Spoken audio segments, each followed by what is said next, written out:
ಪ್ರಧಾನಿ ನರೇಂದ್ರ ಮೋದಿ ಅವರ ಜನ್ಮದಿನದ ಅಂಗವಾಗಿ ದೇಶಾದ್ಯಂತ ವಿವಿಧ ಕಾರ್ಯಕ್ರಮಗಳನ್ನು ಆಯೋಜಿಸಲಾಗಿದ್ದು, ಇದರ ಭಾಗವಾಗಿ ಹುಬ್ಬಳ್ಳಿಯಲ್ಲಿಂದು ಸ್ವಚ್ಛತಾ ಹಿ ಸೇವಾ ಅಭಿಯಾನಕ್ಕೆ ಕೇಂದ್ರ ಸಚಿವ ಪ್ರಹ್ಲಾದ್ ಜೋಶಿ ಚಾಲನೆ ನೀಡಿದರು.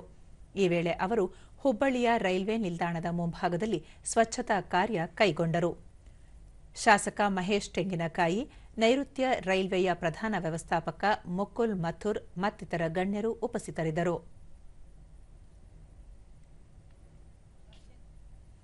ನಂತರ ಸುದ್ದಿಗಾರರೊಂದಿಗೆ ಪ್ರಹ್ಲಾದ್ ಜೋಶಿ, ಪ್ರಧಾನಿ ನರೇಂದ್ರ ಮೋದಿ ಅವರ ನಾಯಕತ್ವದಲ್ಲಿ ದೇಶ ವಿಶ್ವದಲ್ಲಿ ಮುಂಚೂಣಿಯತ್ತ ಸಾಗುತ್ತಿದೆ. ಅವರು ಅಧಿಕಾರಕ್ಕೆ ಬಂದ ನಂತರ ಆಡಳಿತದಲ್ಲಿ ಸಾಕಷ್ಟು ಸುಧಾರಣೆಯಾಗಿದ್ದು, ಪಾರದರ್ಶಕತೆಗೆ ಒತ್ತು ನೀಡಲಾಗಿದೆ ಎಂದು ಹೇಳಿದರು. ರಾಜ್ಯದಲ್ಲಿ ಪಡಿತರ ಕಾರ್ಡ್ಗಳ ರದ್ದತಿ ಕುರಿತು ಪ್ರತಿಕ್ರಿಯಿಸಿದ ಸಚಿವರು, ತಂತ್ರಜ್ಞಾನ ಬಳಸಿ ಅನರ್ಹ ಪಡಿತರ ಕಾರ್ಡ್ಗಳನ್ನು ರದ್ದುಪಡಿಸಬೇಕು ಎಂದು ಎಲ್ಲ ರಾಜ್ಯಗಳಿಗೆ ಕೇಂದ್ರ ಸೂಚನೆ ನೀಡಿದೆ. ಅರ್ಹ ಪಡಿತರ ಚೀಟಿಗಳನ್ನು ತಪ್ಪಾಗಿ ರದ್ದು ಮಾಡುವ ದೂರುಗಳು ಬರುತ್ತಿದ್ದು, ಈ ನಿಟ್ಟಿನಲ್ಲಿ ತಾರತಮ್ಯ ಮಾಡುವುದು ಸರಿಯಲ್ಲ. ಕೇಂದ್ರ ಸರ್ಕಾರ ಸಹ ಯಾವುದೇ ನಿಗದಿತ ಮಾನದಂಡ ವಿಧಿಸಿಲ್ಲ.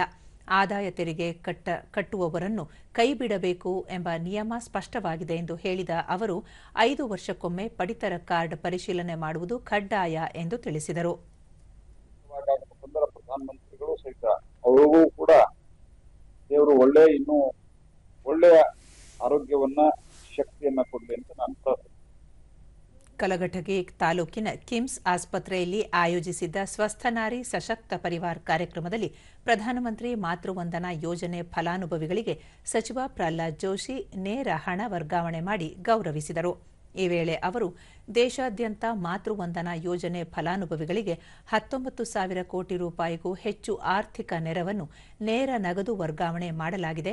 ಮೊದಲ ಮಗುವಿನ ಜನನಕ್ಕೆ 5,000 ರೂಪಾಯಿ ಮತ್ತು ಎರಡನೇ ಹೆಣ್ಣು ಮಗುವಿನ ಜನನಕ್ಕೆ 6,000 ರೂಪಾಯಿ ನೀಡಲಾಗುತ್ತಿದೆ. ಇದುವರೆಗೂ 4 ಕೋಟಿಗೂ ಅಧಿಕ ಫಲಾನುಭವಿ ತಾಯಂದಿರಿಗೆ 19,000 ಕೋಟಿ ರೂಪಾಯಿಗೂ ಹೆಚ್ಚಿನ ಸಹಾಯಧನ ನೀಡಲಾಗಿದೆ ಎಂದು ಹೇಳಿದರು.